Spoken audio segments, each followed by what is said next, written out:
He thought she was just a stranded driver until she walked into his garage the next day, heels clicking, papers in hand, saying, "I bought the place." Before we dive in, hit that subscribe button and drop a comment. Where in the world are you watching from? The morning sun hadn't risen yet, but the cold had already carved its presence into the windshield. Frost clung to every surface like a stubborn memory, and Caleb Reed's breath fogged up the inside of his old Chevy as he rolled down Main Street on his way to open the garage. The town of Briar Creek was barely awake, just the way he liked it. Fewer people, fewer questions. Just time, quiet, and the smell of oil waiting to greet him when he opened the shop door. Then he saw her. Parked half-crooked on the shoulder just past the edge of town was a sleek black sedan, too clean and too new to belong to anyone local. The hazard lights blinked like a metronome against the soft gray mist. And standing beside it, arms folded, was a woman in a tailored navy blazer, thick scarf tucked tightly under her chin, and high-heeled boots that clearly weren't built for rural gravel. She didn't wave, just looked at him as he slowed down, not desperate, not demanding, just hoping.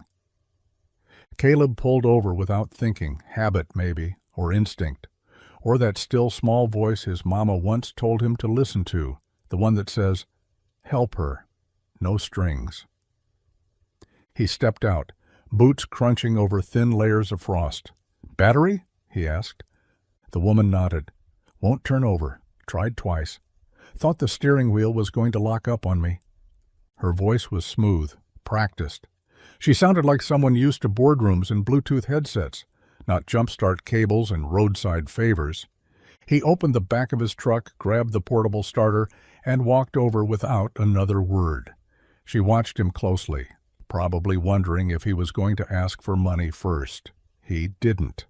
The cables clamped, the hum of power surged. Caleb gave a nod. "Try it now." The engine clicked once, then roared to life. She blinked, caught off guard. That was fast. He smirked slightly. "Not my first rodeo." She extended her hand. "Thank you, I'm—" "Doesn't matter," he interrupted kindly. Stranded. Then he tipped his cap, walked back to his truck, and left her staring after him, car running, questions forming, and her name still caught behind her teeth. The car purred steadily behind her, engine humming like it hadn't just refused to wake up 15 minutes ago. The woman stood with her arms crossed, fingers tucked tight beneath the sleeves of her blazer, as if still thawing from the morning chill. Caleb leaned against his truck, waiting, not because he expected thanks, but because something in her posture said she wasn't done speaking. "I really appreciate it," she said finally, her breath visible in the cold. Her voice was softer now, less clipped, almost like she'd exhaled more than just air. "No problem," Caleb replied, nodding once. He dusted his palms on his jeans, the way he always did when a job was done, even if the job was a favor. She glanced back at the car, then at him. "Do you live around here?" "Just up the road," he said. "Got a shop in town. Carter's Garage." Her eyes flickered. "Carter's? Heard of it." She didn't say how or when. He smiled faintly. "We're hard to miss, mostly because we haven't changed since the 80s. She let out a short breath that could have been a laugh if it weren't cut off so quickly. Then she stepped forward slightly, almost as if something in her wanted to meet him halfway. "I didn't catch your name," he said casually, not pushing, just offering the moment like a handshake. There was a pause, just a second too long. Then she said, "Kate." Caleb raised an eyebrow, not because the name was strange, but because the delivery was too smooth, too ready. "Kate," he repeated. "Just Kate?" She gave a quick smile, but it didn't reach her eyes. "That's right." He nodded, pretending not to notice the crack in the surface. People had their reasons for guarding names. He'd met enough broken folks to know some truths don't travel well. "Well, just Kate," he said, stepping toward his truck. "If that battery acts up again, bring it by the garage. First jump's free. Second one costs a story." This time her smile came a little slower, a little warmer. "I'll keep that in mind," she said, stepping into her car. And just like that she drove off, leaving behind exhaust, a faint perfume of mystery, and a mechanic who already knew there was more to her than she wanted anyone to see. The garage still smelled like it always had: motor oil, old rubber, a hint of coffee grounds from the chipped mug Caleb kept forgetting to wash. The sun had finally broken through the haze, casting dusty golden light through the shop's warped windows. Caleb parked his truck out front, stepped out with a groan in his knees, and rolled his shoulders like he was shaking off the cold and whatever oddness lingered from that roadside encounter. Then he saw it, a plain white envelope, half tucked under the shop's front door, flapping gently in the wind like it knew it didn't belong. He crouched to pick it up, turning it over in his hands even though he already knew. There was no return address, just the name Caleb Reed, scrawled in dull ink, straight and impersonal. He opened it without ceremony, the way a man opens bad news after getting used to how it tastes. Inside was the final warning: one more missed payment, and the property would be repossessed. Not reviewed, not reconsidered, repossessed. Carter's garage, his father's pride, his mother's second home, his own crutch and cross, was a month away from being someone else's forgotten building. Caleb didn't move, didn't blink, just let the paper hang in his hand as the words settled like a weight across his chest. He'd known things were bad, but not this bad. He walked inside, locking the door behind him out of habit. The lights flickered when he flipped the switch, one overhead bulb finally giving up with a soft pop. He tossed the envelope onto the front desk, where invoices piled up like unanswered prayers, then leaned over the counter, gripping the edge like it was the only thing still holding him upright. He remembered his dad standing right there, same posture, same grease-stained jeans, always saying, "If the town's still driving, we're still working." But people didn't pay with cash anymore. They paid with promises, with next week and when I get paid. Caleb wiped his hands on a rag even though they weren't dirty, glanced toward the office where his dad's old toolbox sat like a relic, and whispered, "I'm trying, Pop, but I don't know if it's enough." Outside, the wind picked up. Somewhere in the distance, the same car he'd fixed that morning faded into the traffic. And inside, Caleb stood alone in a place filled with memories, facing the one job he couldn't afford to lose, and the only one left he knew how to do. The bell above the garage door jingled softly as Mrs. Dobbins stepped inside, balancing a Tupperware container and a purse that looked older than the building itself. Caleb was under the hood of a rusting sedan, knuckles scraped, head ducked, but he still managed a greeting. "Mornin', Mrs. D," he called, voice muffled beneath the engine. She placed the container on the counter without a word and shuffled over to the coffee pot. "Figured you hadn't eaten anything real in a while? Peach cobbler, not fresh, but close." Caleb looked up, grinning faintly. "You're spoiling me." She smiled back, though her eyes flicked briefly to the pile of unopened mail near the register. She didn't ask. Nobody ever did. That was the thing about Briar Creek. Folks here didn't confront pain head-on. They brought casseroles and acted like kindness wasn't charity. Everyone knew Carter's garage wasn't doing well. The gas station kids whispered. The grocery clerk had stopped asking Caleb if he wanted to put things on a tab, because now everything was on a tab. But no one said the word trouble. They just showed up, like Marvin Ellis, who rolled in every Friday with a tractor that didn't need fixing. Just an excuse to hand Caleb a 20 for checking the rattle that only existed in Marvin's head. Or Lacey from the diner, who'd started bringing by leftover sandwiches at closing time, always saying, "Too much made again, hate to toss it." Even the pastor had swung by last week, claiming his old van needed divine intervention. Caleb didn't ask for payment. The man left a crumpled 20 and a handwritten Bible verse on the dash. It was unspoken, this quiet loyalty. A patchwork of silent support, stitched together by people who pretended not to notice the peeling paint on the garage's outer walls, the light that hadn't been replaced in weeks, or the man inside who worked harder than anyone they knew just to stay afloat. Caleb never said thank you the way people expected. He'd just fix their car, tip his cap, and move on to the next job, and they never asked how he was holding up, because in Briar Creek, love didn't always sound like concern. Sometimes it sounded like, "You've got time to look at my brakes?" or "I made too much cobbler again." And for now, that was enough. The next morning was quieter than usual. The kind of quiet that made Caleb double-check the calendar, just in case the world had taken a day off without telling him. He was halfway through replacing a serpentine belt when the sound of footsteps crunched against the gravel outside the bay door, steady, unhurried, deliberate. He looked up and blinked. It was her, Kate.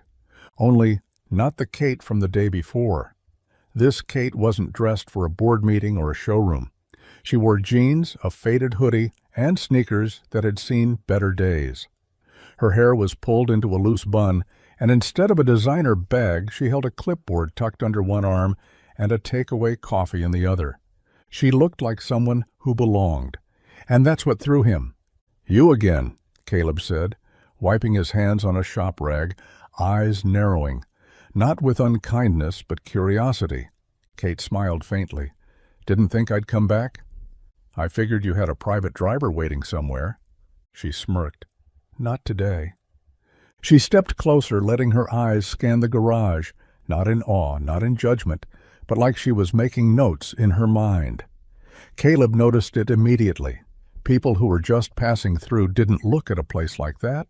They didn't study shelves or glance at electrical outlets or count overhead lights. She was assessing.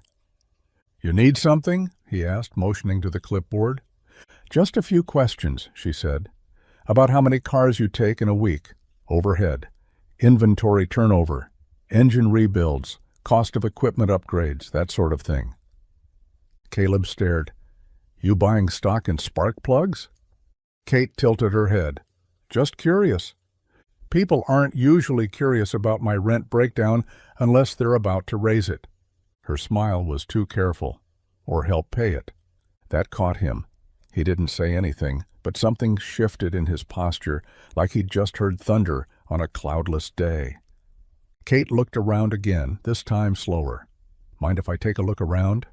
Caleb hesitated, then stepped aside. "It's your clipboard." She nodded once and wandered toward the back of the shop, quietly absorbing everything. The scuffed floors, the grease-stained walls, the fading photo of Caleb's father pinned to the office door. And as she moved through the space, clipboard scribbling, Caleb stood frozen in the middle of his own garage, suddenly unsure of whether he was being inspected or rescued. The wind picked up that afternoon, rattling the loose sheet metal near the garage's back door. Caleb leaned over the workbench, tuning a carburetor by feel, muscle memory guiding him while his mind stayed stuck on the woman pacing around his shop with a clipboard, and questions that didn't belong to a customer. He didn't hear her return to the counter until she cleared her throat. A folder now in place of the clipboard. "Thought you might want to see this," she said, voice even. Caleb straightened, wiping his hands slowly, and took the folder without a word. He opened it with the kind of wariness usually reserved for bad news, and found exactly that. At the top of the page was the name of the holding company he'd seen stamped on the foreclosure notice. Ashwood Capital. He knew the name the way a man knows the shadow of a boot before it lands. He flipped through legal jargon, payment history, interest clauses, until his eyes landed on a short paragraph highlighted in yellow. Assignment of lien, transfer of debt, and then her name, signed and dated. Kate Harper. Caleb's mouth went dry. "You bought it?" he asked, voice low. Kate met his stare. "Yes." "You—" He laughed, but it wasn't amused. "So you just—" "What? Saw a guy jump your car and thought it'd be cute to buy his debt?" She winced, not at his tone, but at the truth in it. "I didn't plan it like that." He closed the folder slowly, jaw tight. "You could have just told me yesterday, when you were asking about rebuilds like you were writing a thesis." "I wanted to see it for myself first," she said quietly. "The garage. You. what this place is before I made any decisions. Caleb crossed his arms. Decisions like what? Shutting us down? Her eyes didn't flinch. No, like saving it. That caught him. She stepped closer, not aggressive, just honest. My father bought up a bunch of distressed properties in small towns like this before he passed. This one was part of it. I inherited his portfolio last year. Most of it I sold off. And this one? Caleb asked. I kept it, she said. I don't know why. Maybe because this place doesn't feel like a building. It feels like a story, worth continuing. Caleb looked down at the folder again, then back at the woman standing in his garage. Not a stranger anymore, not a customer, not someone passing through. Just Kate Harper, daughter of the man who held his future in paperwork, and the woman now holding the pen. The folder was still sitting on the workbench when Kate slid a second envelope across it, this one slimmer, cleaner, fresh ink and the scent of crisp decisions clinging to its edges. Caleb stared at it like it might explode. It's a contract, she said, calm but not cold. Not a trap, not a trick. Caleb didn't touch it. You're offering me a job at the place I already work. I'm offering you a future, one where Carter's garage doesn't get boarded up. He scoffed. And in exchange? She folded her arms. I take ownership, full oversight. You stay on as head mechanic, run the floor, make all repair decisions. I handle the business side, rent, licensing, insurance, expansion. No more sleepless nights trying to juggle invoices and spark plugs. He exhaled hard, jaw working. So I hand over the keys. You keep the keys, she said quickly. But yes, I hold the title. Legally, I already do. It hit him harder than it should have. Caleb looked around the garage, the chipped walls, the photos, the stained cement floor that had caught his father's boots and his own since boyhood. Everything in this place carried weight, history, sweat, legacy. You just want to own it? He asked, quieter now. What for? Kate met his eyes. Because I don't want to see it disappear, and because maybe I need to build something real for once. The words settled between them like dust in sunlight. Quiet, uncertain, honest. Caleb opened the envelope. Pages, terms, a salary that was more than he'd ever drawn, a line at the bottom that read, Operations Partner, Caleb Reed. He stared at the pen on the table, then at Kate, standing there, not smug, not pleading, just there. He could slam the door, walk away, let pride bury what little was left, but instead, he picked up the pen. His hand didn't shake, but his heart did. One signature, one breath. And just like that, Caleb Reed was no longer the owner of Carter's garage. But maybe, just maybe, he wasn't alone anymore. The garage had never needed a second clock. The old one, above the parts shelf, was enough. Yellowed plastic, a crack through the face, and hands that sometimes lagged 5 minutes behind. But it was Caleb's. He read it like muscle memory. 8:10 meant time to roll up the bay doors. Noon meant Earl Jenkins would wander in, complaining about his muffler. It wasn't just a clock. It was the heartbeat of the shop. Kate didn't say anything the morning she brought in her own, just arrived with a sleek black digital display tucked under her arm, a Bluetooth speaker in her tote, and a tablet that clicked like a metronome against her leg as she walked.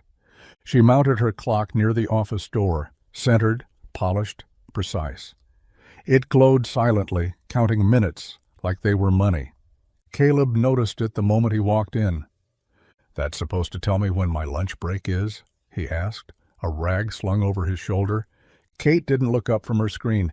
It's supposed to help us stay on schedule. I already have a schedule. She glanced at the ancient clock ticking above the shop radio. One that doesn't believe in accuracy? He smirked. It's got charm. She didn't argue, but she didn't take hers down either. From that moment on, time in the garage split in two. Caleb worked to the rhythm of bolts and engines, letting the day unfold like it always had, based on the noise a car made or the way light fell through the garage door.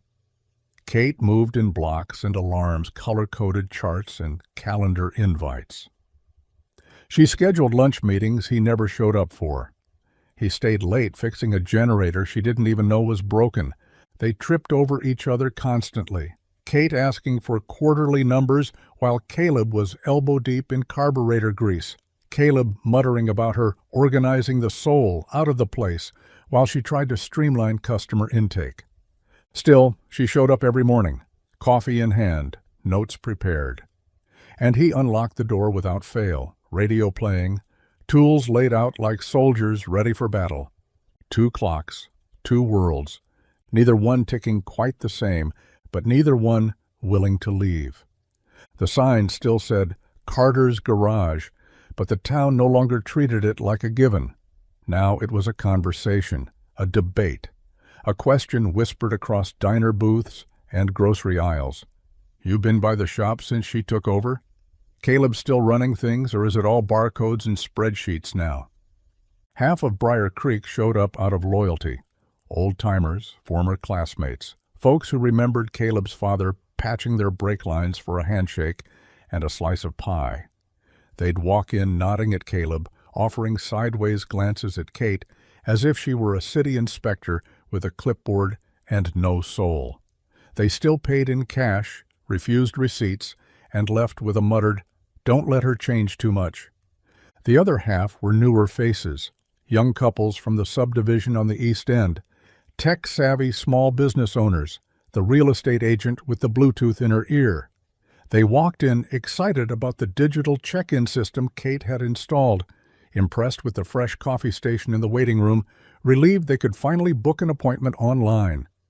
"It's about time this place got a facelift," they'd say, loud enough for someone to overhear. And in the middle of it all stood Caleb, jaw tight, heart loyal, grease on his hands, fixing transmissions while trying not to overhear the growing hum of opinions around him. Kate didn't flinch under the weight of it, but she felt it. The town didn't welcome change easily, and she was change with a capital C. She tried to stay out of the way when it mattered. Let Caleb speak the language of the regulars. Let him handle the old trucks with names like Betsy and the Beast. But every improvement she made, no matter how small, new signage, updated tools, better lighting, was met with raised eyebrows and side comments. Still, the cars kept coming. People argued about the garage, but they showed up. They always did. Because when engines sputtered and wheels locked, ideology took a backseat to trust. And, like it or not, Carter's Garage was still the place people trusted, even if they weren't quite sure who they were trusting anymore. The garage was quieter at night. The echo of clinking tools faded into the hum of a space heater and the low static of an old radio Caleb barely noticed anymore. Most of the town had gone home hours ago, but he was still there, under the lift, tightening bolts on a suspension job that couldn't wait till morning. His sweatshirt was soaked through at the collar, and the ache in his back told him he'd been bent over too long. He heard the footsteps before he saw her. Kate didn't knock. She never did anymore. She just slipped inside like she belonged, the cold air curling in behind her as she stepped onto the concrete floor. No clipboard this time, no questions. Just 2 paper cups in her hands, steam curling gently into the fluorescent light. Caleb didn't look up right away. He finished tightening the bolt, wiped his hands on his jeans, and turned toward her. "You still here?" he asked, not unkindly. She shrugged. "So are you." She walked over, set 1 cup down on the bench beside his tool tray, then kept the other for herself. The logo on the side was from Lana's Diner. Open late, strong coffee, no nonsense. The same place his dad used to swear brewed the best cup in 3 counties. Kate didn't explain, didn't offer some business reason for the gesture.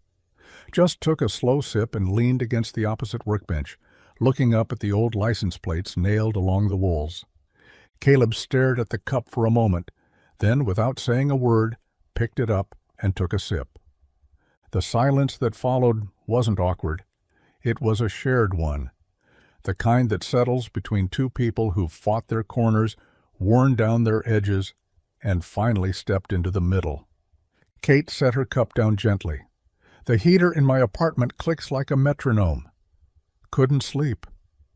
Caleb nodded once. Figured as much.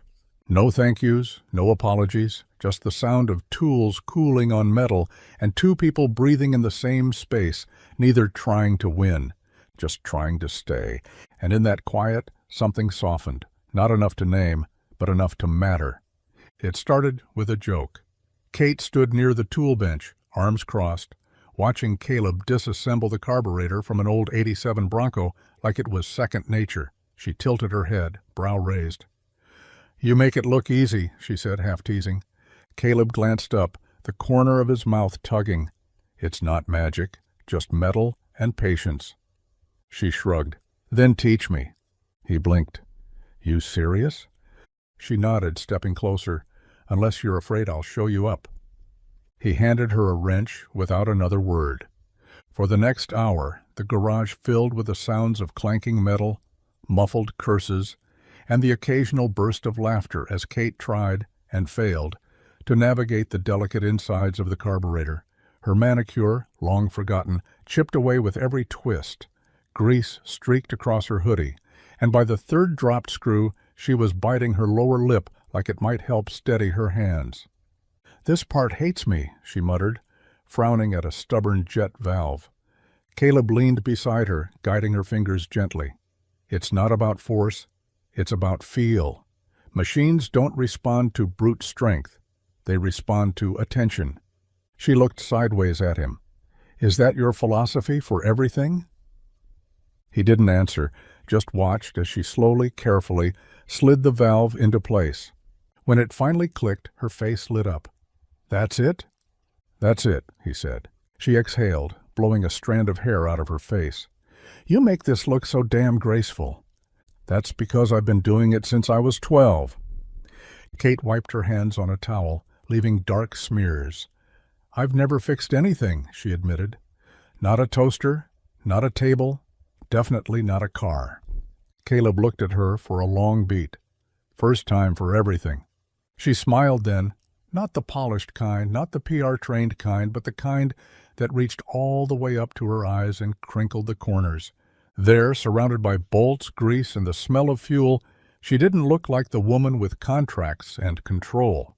She looked like someone discovering she could make something work, with the right teacher and a little patience. And for once, Caleb didn't mind being the one she asked. The rain came in light and steady, tapping against the garage's windows like a rhythm no one asked for. It was the kind of afternoon that made everything feel a little softer, a little slower. Caleb was under the hood of a Buick that hadn't run right in 2 years, humming quietly to a tune that only existed in his memory. Kate sat in the office, door cracked open, tablet on her lap, phone pressed to her ear.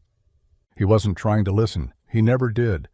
But the moment her voice dropped, his hands paused. "Yes, I saw the offer," she said. Her tone was calm, but edged with something else. Fatigue, maybe. Or frustration. "No, it's not the money. It's just not the right fit." There was a long silence. Caleb leaned over the engine, pretending to be busy with a ratchet that didn't need turning. "I'm not coming back to New York," she said finally. "Tell them to stop sending flowers." He heard the faint click of her ending the call, then silence. Kate didn't come out right away. When she finally did, she was holding a clipboard again, every inch of her posture composed. But her eyes lingered on the Buick a little longer than usual. Caleb didn't say a word, didn't ask, just tightened a bolt and muttered, "Looks like rain's going to stick around a while." She nodded like that was all they needed to talk about. Later, she brought him coffee. No explanation. Just a paper cup slid across the workbench, steam curling between them. Caleb took it without looking up, the silence between them comfortable and full of the things they didn't say. He didn't ask about New York. She didn't mention the job. But both of them knew. She could have left, could have taken the office with the skyline view and the penthouse perks and all the things people like her were supposed to chase. But instead she stayed. In a garage with leaky windows, humming engines, and a man who noticed everything and said nothing at all. It started on a Tuesday. A folding table appeared out front, wobbling slightly on the cracked pavement, with a crooked cardboard sign that read, "Lemonade, 50cc." Behind it stood a boy no older than 8, baseball cap too big, elbows on the table like he'd been running a stand his whole life. Caleb spotted him first. He was hauling out the trash when he saw the kid wave at a passing car, grinning like a salesman who believed in his product with everything he had. "Bold spot for a stand," Caleb muttered. The boy shrugged. "Garage gets good foot traffic." Caleb chuckled. "Guess you've done your research." A few minutes later, Kate stepped outside, pausing when she saw the stand. She had her tablet under one arm, coffee in the other, and that look on her face, the one she wore when she was trying to understand something that wasn't in her spreadsheet. "Hey there," she said, walking over. "How's business?" "Slow," the kid admitted. "People keep saying it's too cold for lemonade." She smiled. "Then they've clearly never had a good cup." He handed her one in a styrofoam cup with a hand-drawn smiley face. She dropped a $5 bill into his tin can and walked off, sipping it like it was made from gold. No big speech, no small talk, just the sound of her heels tapping back into the garage. The next day, same routine, another cup, another 5. By the end of the week, the kid had added an extra line to his sign, "Preferred by executives." Caleb watched it all quietly. He never said anything when Kate came back from the stand, always sipping, always smiling faintly. But he noticed. He noticed that she never asked for change, that she never corrected the kid's spelling when he handed her hand-drawn loyalty cards, that she lingered just long enough each time to hear how many cups he'd sold. "You always overpay," he said one afternoon as she set the cup down next to his wrench tray. Kate glanced at him. "Maybe I'm investing." "In what?" She took a slow sip and looked out the window, where the boy was counting coins with a grin too big for his face. "In someone who shows up." Caleb didn't say anything after that. He just poured the last of her lemonade into his empty coffee cup and kept working. The engine sat like a brick in the middle of Bay 2, silent, defiant, and very much not doing what it was supposed to do. Caleb had already taken it apart twice, adjusted the timing, rewired the ignition system, and cursed in 5 different emotional tones. Still, every time he turned the key, the result was the same: nothing. Kate leaned against the edge of the workbench, sleeves rolled up, grease smudged along her forearm. She wasn't offering suggestions anymore. She'd learned when to stop, but she hadn't left either. Somewhere between the 3rd failed attempt and the 4th sigh, she'd grabbed a shop towel and joined in, handing tools without being asked. Outside, the town was asleep. The only lights came from inside the garage and the flickering "open" sign they forgot to switch off. A radio hummed low in the background, old blues, something raw and slow, and the air smelled like sweat, metal, and frustration. "I think this thing hates us," Kate finally said, wiping a streak of grime from her cheek. Caleb shot her a tired glance. "Hate's a strong word. I'd say it's just deeply unimpressed." They both laughed, quiet, worn out, real. He handed her a socket wrench, and their fingers brushed. Not on purpose, not a moment drawn out like a movie, just a pause. Warmth, grease meeting skin, and a flicker of something unspoken between two people too tired to pretend anymore. She didn't pull her hand back, neither did he. "You could have gone home hours ago," Caleb said, crouching beside the engine again. "Could have," she agreed. He looked up. "Why didn't you?" Kate shrugged. "Felt like I should be here." The honesty of it landed between them. Not romantic, not dramatic, just true. The final attempt came just after midnight. Caleb turned the key with a prayer disguised as a grunt, and this time the engine coughed, sputtered, then roared to life like it had only been playing dead out of spite. Kate let out a breathless laugh, and Caleb leaned back against the truck, shoulders sagging with relief. They didn't celebrate, didn't hug, just stood there, covered in grease, side by side, watching the engine run. And in that midnight hum, beneath flickering lights and tired silence, something between them finally began to turn over too. The sun wasn't fully up yet, but the garage lights already glowed against the pale morning haze. Caleb had just lifted the bay doors, breath clouding in the crisp air, when he heard footsteps on gravel and the unmistakable crinkle of a paper bag. He turned, half expecting a customer with an early complaint. Instead, it was Kate, bundled in a flannel jacket over her usual hoodie, balancing a cardboard tray of coffee and a pink box that looked suspiciously like it came from Rosie's bakery 2 blocks down. "You're early," Caleb said, raising an eyebrow. "Thought I'd beat the grease," she replied, handing him a steaming cup. And the sarcasm. He took the coffee with a nod, eyeing the box as she popped it open on the tool bench. Glazed, chocolate, jelly-filled, and 2 of those maple bars he always pretended not to love. "What's the occasion, he asked, grabbing one and breaking off a corner. Kate smirked. "Thought maybe if I fed the crew, they'd stop grumbling about me rearranging the parts inventory." Caleb took a bite, chewed thoughtfully, then pointed at her with the half-eaten maple bar. "Getting soft?" She leaned against the workbench, sipping her coffee. "Just getting smart." He chuckled, the kind of quiet laugh that came from a place without defenses. "You know, Rosie doesn't bake those till 8. How'd you get them early?" Kate looked pleased with herself.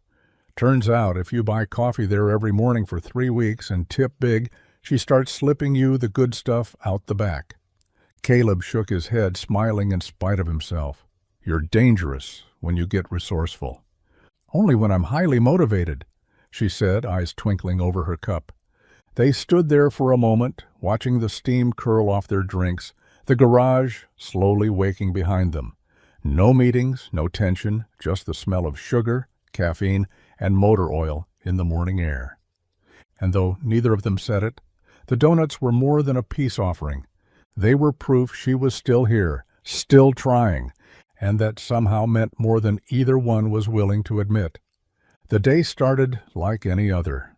Wrenches clanking, engines humming, the hiss of compressed air cutting through the morning quiet. Caleb was under the hood of a Dodge pickup, sleeves rolled up, smudges of oil across his forearms. Kate hovered nearby, tablet in hand, scrolling through inventory back orders with her usual focus. He didn't even realize he'd said it until it was already out of his mouth.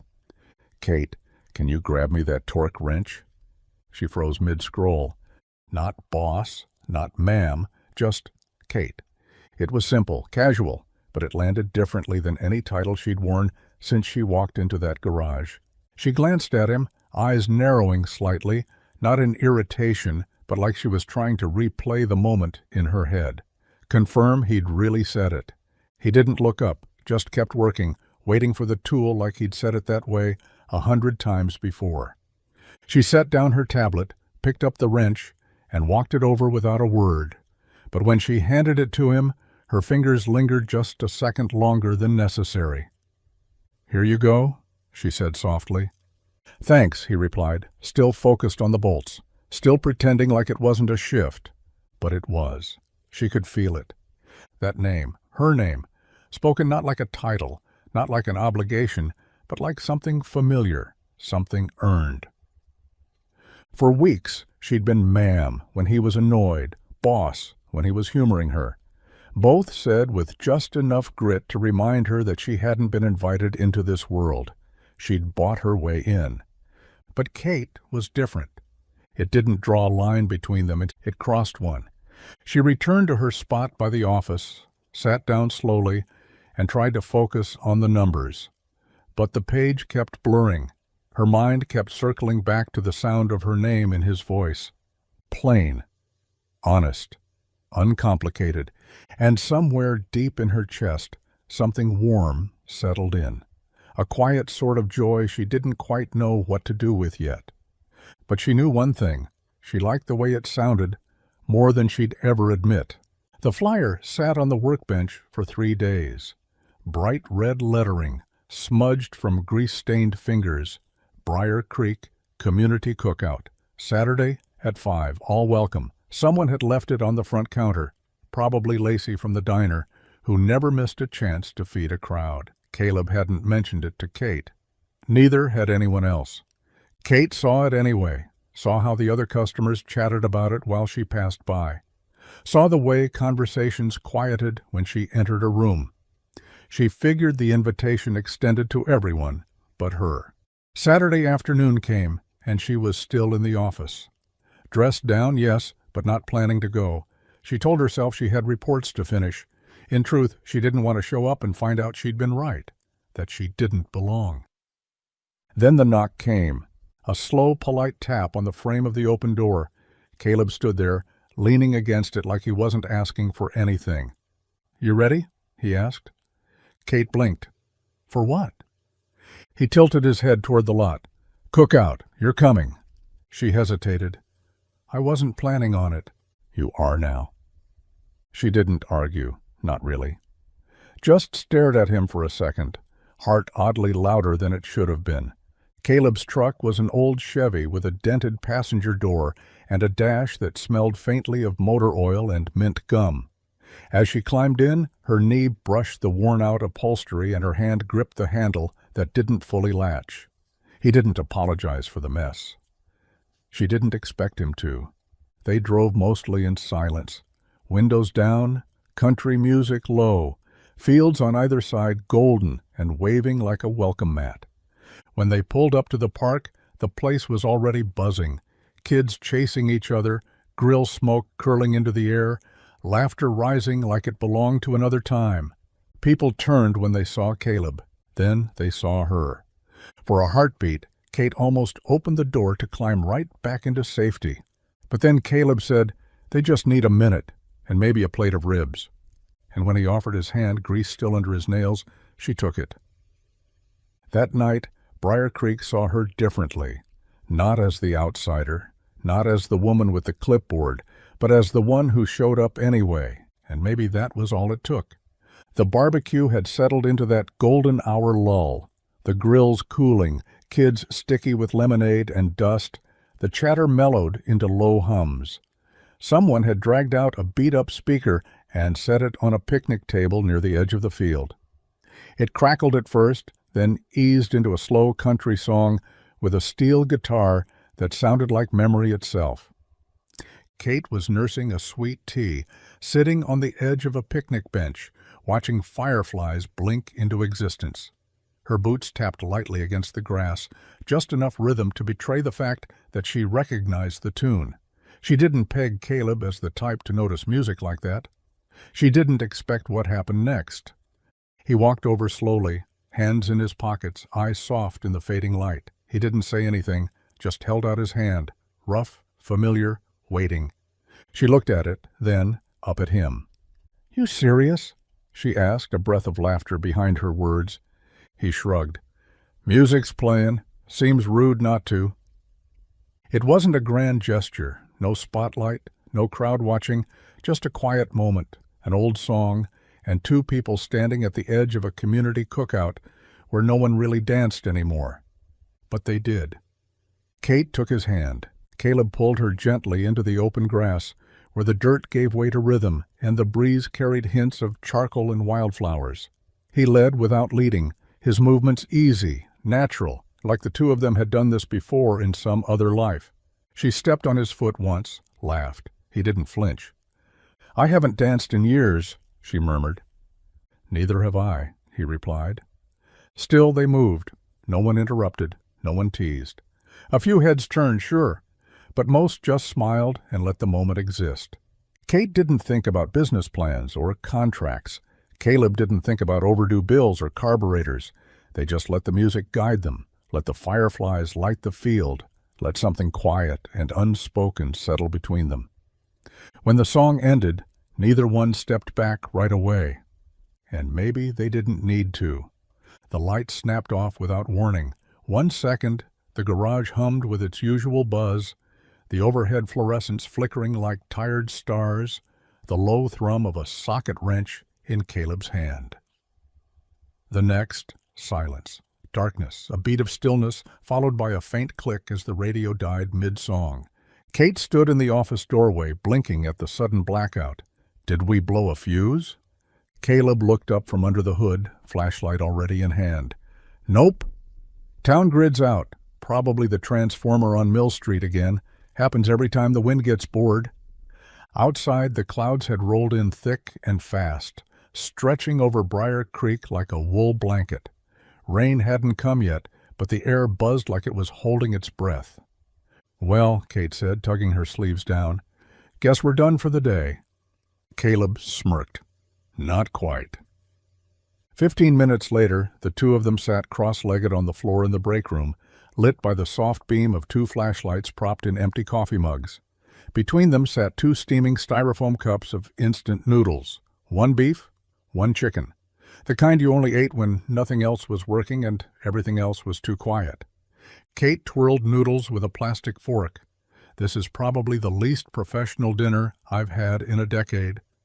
Caleb raised his cup in a mock toast. Welcome to our 5-star dining experience. They ate in companionable silence for a while, the only sound the soft crackle of an old battery-powered radio Caleb had pulled from a drawer. It played a blues station that faded in and out with the storm's mood. Used to eat these all the time in college, Kate said, swirling her fork. Couldn't cook, wouldn't cook, but I had ambitions and deadlines, and ramen was faster than failure. Caleb nodded, his smile faint. We used to split one pack between 3 brothers, always saved the seasoning packet for last. Called it the gold dust. She laughed, and it was different this time, looser, less guarded. You're not what I expected, she admitted.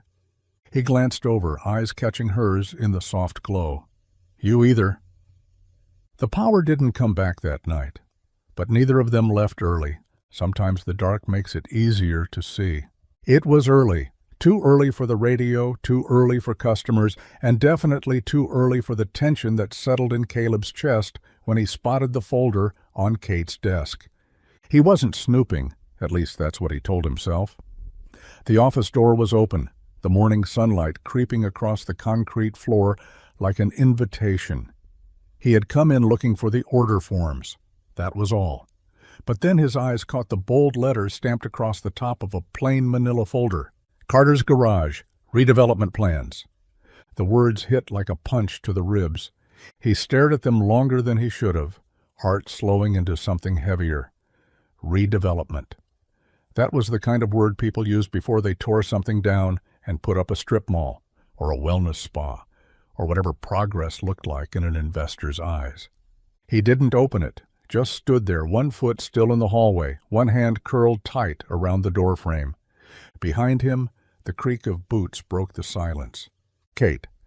She didn't say anything at first, just looked from his face to the folder and back again, not angry, not defensive, just caught. Caleb took a breath. You planning on telling me, or just waiting until the demolition crew rolled in?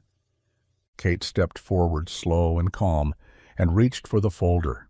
For a second he thought she might hide it, tuck it away, wave it off, but instead she opened it.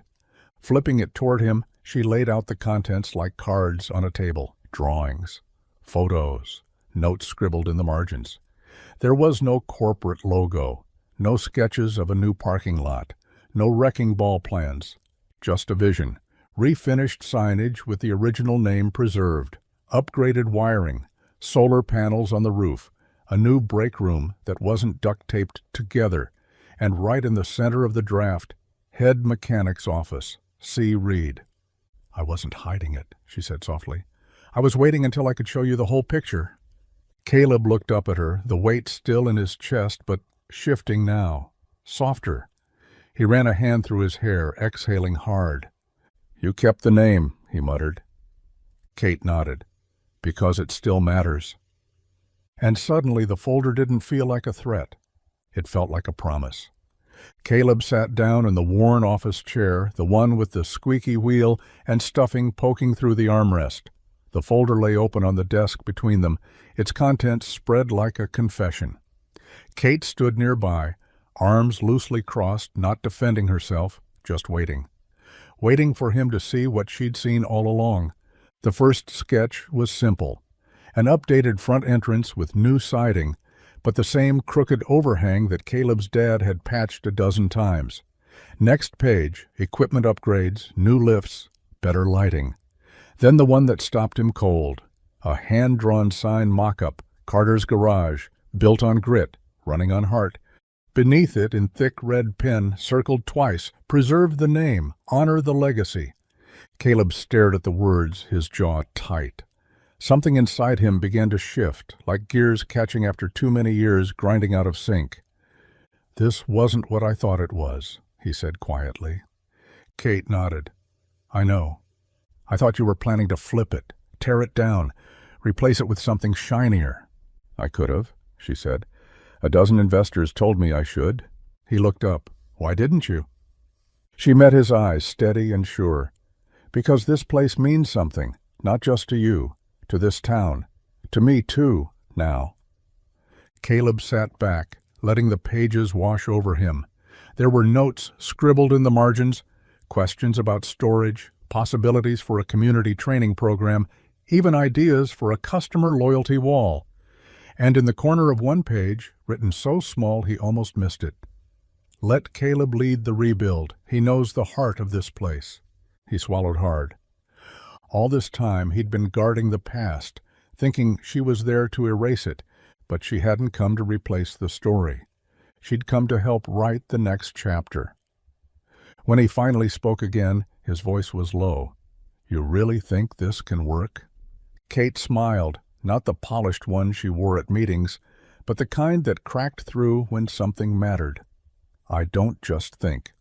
I believe." And for the first time in weeks, Caleb believed it too. The garage was unusually quiet that afternoon, the kind of silence that made time stretch. Caleb was under the hood of an old station wagon, elbow deep in a mess of rusted bolts and stubborn wires, when Kate wandered over. No clipboard, no coffee, just her sleeves rolled up and her expression unreadable. "You need an extra set of hands?" she asked, voice soft. Caleb stepped aside, handing her a light. "Hold this steady." She nodded and leaned in beside him, the beam landing just where it needed to. For a while they worked like that, quiet, focused, comfortable in the rhythm of movement. Then she spoke. "My dad had a garage once," she said suddenly. No lead-in, no warning, just words falling like they'd waited years to be said. Caleb didn't stop working, just nodded slightly, letting her keep going if she wanted to. It was before the money, before everything. A tiny place outside Raleigh. He used to come home with grease on his fingers, dirt in his boots, but this look in his eyes like it mattered. Her voice thinned, cracked in a place she didn't try to hide. But he couldn't hold on to it. Bad timing, bad economy, maybe bad pride. "I was 12 when it closed. We left town 2 weeks later. He never talked about it again." Caleb didn't interrupt. He just reached behind him, grabbed a wrench, and held it out to her. Kate blinked at it, then took it in both hands, running her fingers over the smooth steel like it grounded her. "I think he carried that failure for the rest of his life," she continued. "I never saw him build anything with his hands after that. Only companies. Only deals." She paused, eyes fixed on the engine. "Maybe that's why I didn't sell this place. Maybe I needed to finish something he couldn't." The wrench stayed still in her grip, but her breathing slowed. Caleb didn't offer sympathy or wisdom. He just tightened a bolt and let the silence settle around them, gentle and warm. Sometimes the best thing you can say is nothing at all. Just hand someone a tool and let them remember who they're trying to be. It happened fast. One minute, Mr. Landry was leaning against the hood of his truck, chatting with Caleb about brakes and weather. The next, he was on the ground, clutching his chest, eyes wide with panic. The wrench Caleb had been holding clattered to the floor. Time froze for a split second, just long enough for bystanders to panic, for Caleb's brain to stall. And then Kate ran. She was out of the office before anyone else could move, phone in one hand, emergency kit in the other. No hesitation. No instructions needed. She dropped to her knees beside Mr. Landry and took command of the moment like she'd been doing it her whole life. "Sir, can you hear me?" she asked, checking his pulse, already pressing 2 aspirin into his palm and guiding him to chew. Caleb stood a few steps back, stunned into stillness, watching as the woman he thought he'd figured out revealed another page entirely. "Someone call 911, she said without looking up. "Tell them possible cardiac symptoms. He's conscious, breathing, and stable for now." She spoke with calm precision, not the kind that demands control, but the kind that offers it, like her steadiness could hold back the fear cracking in the air. By the time the ambulance arrived, Kate had Mr. Landry's head propped on her jacket and a list of his medications written out in clean block letters on a scrap of receipt paper. The EMTs took over. Mr. Landry gave a weak smile as they loaded him up, squeezing her hand before they closed the doors. Only then did Kate stand. Her hands were shaking just slightly. She wiped them on her jeans like it was just another grease stain, but her eyes darted around the small crowd that had gathered. And they were looking at her, really looking. Lacey from the diner mouthed, "Thank you." Marvin Ellis tipped his cap. Even gruff old Earl gave a stiff nod before climbing into his truck. No one said outsider. No one said boss. They just saw her for who she was, for what she'd done. And as Caleb stood beside her in the settling dust, he realized something had shifted. Kate hadn't just stepped into Briar Creek. She'd earned her place in it. The first rumble of thunder rolled in around 6, low and slow, like it was clearing its throat. By the time Caleb finished replacing the rear axle on the Ford Ranger, the sky had turned the color of old bruises. He stepped out to pull the bay doors down just as the rain hit, fast, heavy, relentless. Kate appeared beside him, arms crossed, watching the water curtain off the roof and splash into the puddles that formed almost instantly in the gravel lot. "Well," she said, brushing a wet strand of hair from her cheek, "guess we're not going anywhere." Caleb nodded. "Looks like it's just us and the oil stains tonight." They made their way to the shop floor, lit now only by the office lamp casting a warm, yellow glow. The hum of the storm was everywhere, on the roof, in the walls, in the silence that filled the space between words. Kate held up a brown paper bag. "I ordered Thai." Delivery guy nearly floated in. They sat on the floor, legs stretched out, backs against the toolbox wall. The smell of ginger and curry drifted through the garage, oddly comforting in a place usually dominated by the scent of rubber and metal. They ate in easy quiet, trading bites, poking fun at the takeout fortune cookies, watching the water race down the windows like it had somewhere to be. "You ever think about leaving?" Kate asked suddenly, her voice soft beneath the rain. Caleb chewed, then swallowed. "Sometimes. Then I think about who'd fix Lacey's radiator or Marvin's tractor." She smiled. "That's very on brand." He glanced over to, "You?" "All the time," she said. Then something small happens. A cup of lemonade, a thank you I didn't expect, and I stay another day. The silence that followed wasn't heavy, it was full. Full of unspoken things, past regrets, future maybes. The strange comfort of being exactly where neither of them expected to be. Outside, lightning streaked the sky. Inside, 2 people sat side by side on a stained garage floor, bellies warm, hearts uncertain, and time slowed just enough to let the rain say all the things they weren't ready to, and neither one reached for the door. The rain had quieted to a soft whisper, a rhythmic tapping on the tin roof that made the world outside feel miles away. The storm had lost its teeth, leaving only mist and puddles and the occasional gust of wind rattling the garage door. Caleb stood near the breaker box, flashlight in hand, trying to coax the power back on. Kate hovered nearby, arms folded, watching him with that half-smile she only wore when she wasn't trying to impress anyone. "No offense," she said, "but your electrical system looks like it was installed during the Cold War."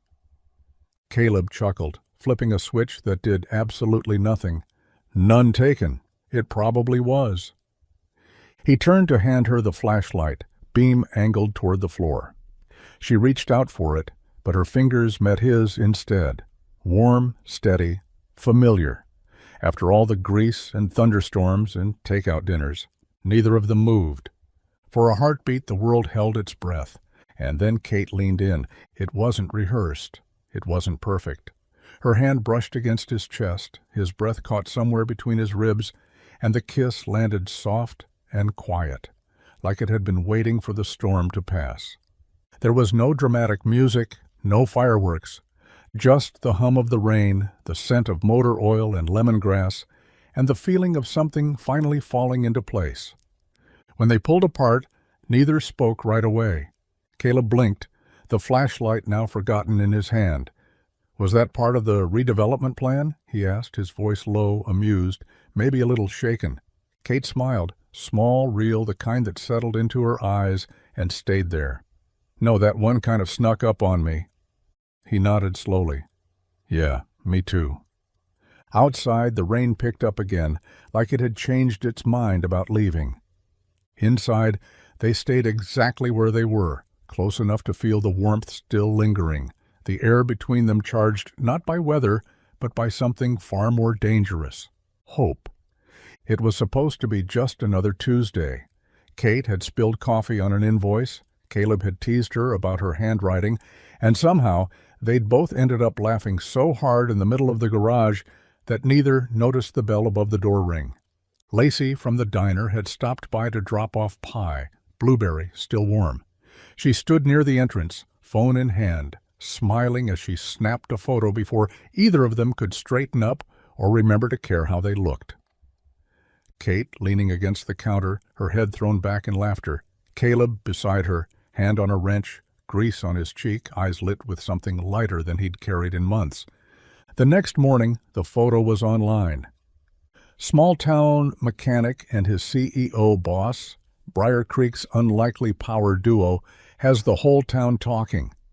It wasn't mean. It wasn't even gossip. It was just everywhere. Within hours, customers started arriving with curious smiles.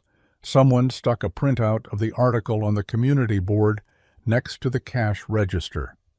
One man asked if they were hiring. Another asked if they were dating. Caleb grunted and kept working. Kate tried to laugh it off. "Apparently we're a headline now." He glanced over at her, eyes narrowed. "You okay with that?" She nodded, though a part of her wasn't sure. "It's just a picture." But it wasn't. It was proof of something real, something unpolished and unexpected, a moment that couldn't be scheduled or managed or spun, and people saw it. Customers who had once hesitated around Kate now greeted her with warmth. A little girl asked if she could be a mechanic, and a boss, just like the lady in the photo. Someone dropped off donuts with a note that read "Power Couple Fuel." Kate didn't confirm or deny anything. Neither did Caleb. But that afternoon, when the lunch rush faded and the garage grew quiet again, he passed her a fresh cup of coffee. No words, just a soft glance. And she smiled, already knowing the whole town was watching. Funny how a single photo could capture something even they hadn't fully named yet.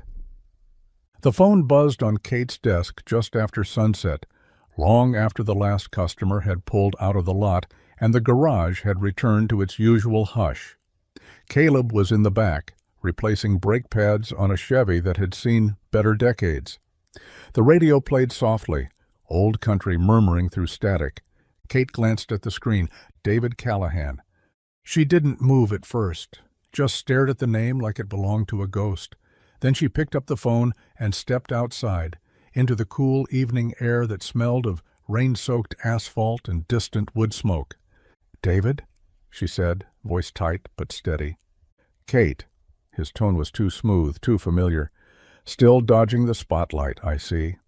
She didn't respond. "I'm calling because the board wants you back. They're offering partner this time. Real equity, bigger accounts, A corner office with your name in brass." Kate rubbed her temple. "I thought they moved on." "They didn't. Not from you."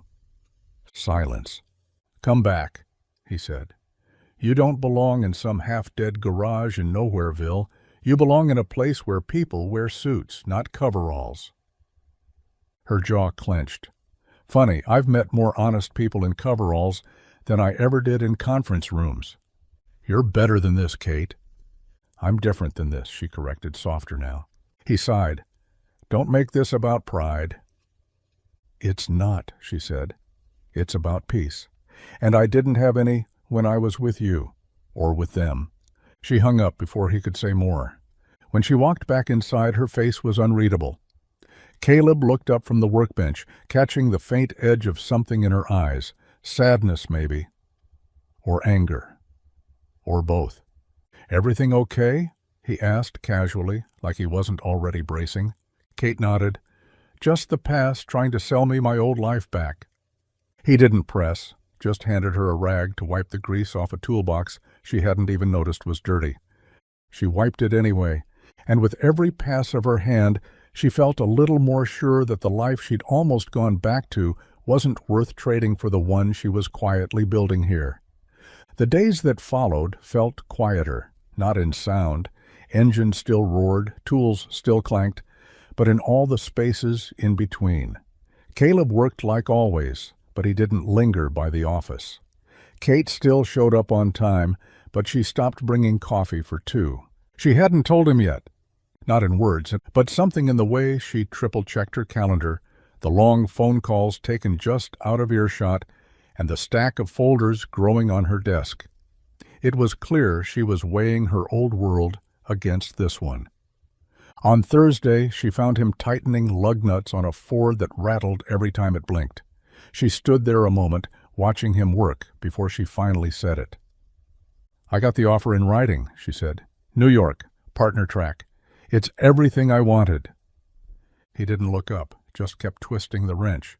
"That's great. Sounds like a big deal." She waited. Nothing more came. "I haven't said yes yet," she added, a little sharper. Caleb set the wrench down carefully, wiped his hands. "You don't owe anyone here an explanation, Kate." Her name again. It hit softer this time, better. "I wasn't giving one," she said, barely above a whisper. "I was hoping for a reason not to." That made him look at her, and in that glance she saw everything he wasn't saying, the way his jaw clenched, the flicker in his eyes, the way his shoulders refused to sag, even when she knew he wanted to crumble, but he just nodded. "Then you should go. You've earned it." And that was that. The next morning she packed up the office in silence, left the keys on the desk. Her car waited just outside the garage door, idling softly. Caleb didn't come out to say goodbye, but as she backed out, she looked through the glass and saw him standing at the far end of the shop, hands in his pockets, staring at the place she used to sit. And even from that distance, something in his eyes pleaded the truth his mouth never would. "Please don't go." But she did. It had been a week. 7 full days since she left. The garage ran like it always had, bays full, phones ringing, the same old country songs looping on the same old radio. Caleb showed up early, stayed late, said less. He kept his head down and his hands busy, the way men do when something's broken they can't fix. The office light stayed off. Her coffee cup still sat on the desk, untouched. Most folks didn't mention her. A few asked if she'd be back. Caleb gave the same answer every time. Probably not. Then, on a Monday morning, as the sun finally broke through the stretch of gray that had lingered since she left, he arrived to find the lot blocked by a delivery truck. A sign, long and rectangular, leaned against the flatbed. The driver hopped down, clipboard in hand. "You Caleb Reed?" Caleb nodded, wary. "Got an install order. Says right here, south-facing front, top of the shop." Caleb frowned. "What sign?" The man just shrugged. "Paid in full. Instructions say no photos, no publicity, just install and go." It took 20 minutes. Caleb stood out front, arms folded, watching as the new sign rose into place. Fresh wood, brushed steel letters, clean, sharp edges that somehow still felt like they belonged. Reed and Harper. Auto built on grit, backed by grace. He didn't move, just stared. The town's whispers would come, questions too. But in that moment, all he felt was the air shift, just a little, like something had returned, or maybe had never fully left. He reached up and ran his fingers along the edge of the sign, like touching it would help him understand it better. She hadn't called, hadn't emailed, but this was louder than words. She'd left something behind, or maybe, just maybe, she wasn't done yet. And for the first time in days, Caleb let his shoulders drop. The ache in his chest didn't leave entirely, but the weight of wondering? It started to lift. The bell above the garage door jingled like it always did, but something about it felt different. Caleb didn't look up right away. He was elbow-deep in the undercarriage of an old Civic, hands black with grease, trying to forget what that sound used to mean. Then he heard her voice. "I see you didn't burn the place down while I was gone." His head jerked up. There she was. Kate stood just inside the doorway, a travel bag slung over one shoulder, boots muddy from the gravel, wind-blown hair tucked behind her ears. No clipboard, no grand entrance. Just her. Calm, collected. Home. Caleb wiped his hands slowly on the rag hanging from his belt. "You're supposed to be in a glass tower somewhere," he said, trying hard to keep his voice from cracking. "I turned them down," she said. He stared, searching her face for the part that might be joking. He didn't find it. "They offered a ridiculous salary," she added, walking closer. "An office the size of this garage, a driver, stock options, all the things I used to think meant something." She stopped in front of him, looking up, eyes soft but steady. "But they couldn't offer me what this place does." Caleb tried to breathe, but the air felt thick. "What's that?" he managed. She smiled. "Meaning. A place that's messy and real, people who show up, one man who thinks with his hands and listens with his silence." He didn't speak, didn't need to. The silence between them cracked wide and warm. So much had happened, and yet nothing needed to be explained. Kate looked around the shop, her gaze landing on the new sign outside the window, her name beside his. A statement in steel. "I figured I owed you an answer," she said. Caleb exhaled, slow and deep.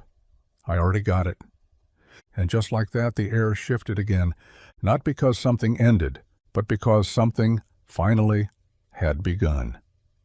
By late spring, the garage had found its rhythm again, only now it beat with two hearts instead of one. Caleb still got there first, as he always had. Coffee in hand, doors open by dawn, radio humming the same 3 songs until someone remembered to change the station. But these days, he wasn't the only one reaching for the torque wrench. Kate had stopped wearing heels altogether.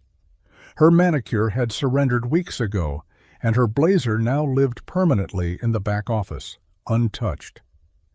Most mornings she was already in coveralls by the time Caleb rolled up the bay doors, hair tied back, smudge of grease on her cheek she never quite remembered to wipe off. She didn't just run the numbers anymore. She ran diagnostics. She crawled under hoods, she swapped out filters, she even got the hang of the old tire machine, though Caleb still teased her every time it squealed too loud. Customers noticed. Locals stopped calling her the new boss, and started calling her by name. Some folks came in just to ask if Kate's around, and more than once she ended up explaining engine repairs with her hands covered in oil and her tablet left forgotten in the office. Word had spread, quiet but steady. A garage that fixed more than just cars. A place where people were remembered by name, where the coffee was always hot and the owners actually listened. Folks started driving in from other towns. First it was Marvin's cousin from Easton. Then a woman from Fairview who'd heard the lady mechanic with the no-nonsense face could fix a rattle no one else could. One man drove 50 miles just to get his transmission looked at by the Harper who stayed. The garage didn't look much different. Same walls, same floor, same stubborn patch of oil by Bay 2, but something about it had changed. Or maybe, finally, it had just settled into what it was always meant to be. A place where people came not just to fix what was broken, but to remember what was worth keeping. And for both of them, Caleb and Kate, it finally felt like home. The years passed slowly, then all at once. The garage aged like a well-worn jacket, sturdy, familiar, softened in the right places. The tools were still there, older now, but just as reliable. The same clatter of wrenches, the same hum of the radio, now peppered with the occasional pop song, thanks to the younger mechanics Kate insisted on hiring. But the biggest change wasn't the new lift or the second work bay they finally built out back. It was the laughter. High-pitched, fast, unapologetic. Tiny feet pattered across the concrete floor, weaving between tool carts and tires stacked taller than they were. One boy, dark-haired and wild-eyed, held up a plastic wrench and shouted, "I'm fixing the carburetor!" Though the toy car in front of him didn't even have an engine. His little sister followed close behind, clutching a clipboard she'd stolen from the office, glasses sliding down her nose, pretending to take orders. Caleb sat on a stool sipping coffee that had long since gone cold, watching them with the same quiet smile he wore the day he first taught Kate how to rebuild a carburetor. His hands were slower now, but his heart steady as ever. Kate leaned against the wall beside him, arms folded, her coveralls dusted with flour instead of oil. She'd been helping with cupcakes for the school fundraiser that morning. She nudged him with her elbow. "You gonna tell them that carburetor's just a lunchbox?" He chuckled. "Nah, let 'em believe it runs." On the wall above the entrance, where the old sign once hung crooked and faded, there now stood a new one, crafted from reclaimed wood, letters carved deep and painted bold. Reed and Harper Auto were strangers stalled and love ignited. Customers still came from miles around. But some days, the garage felt less like a business and more like a heartbeat. A place stitched together by timing and grit and 1,000 tiny choices that somehow led to this.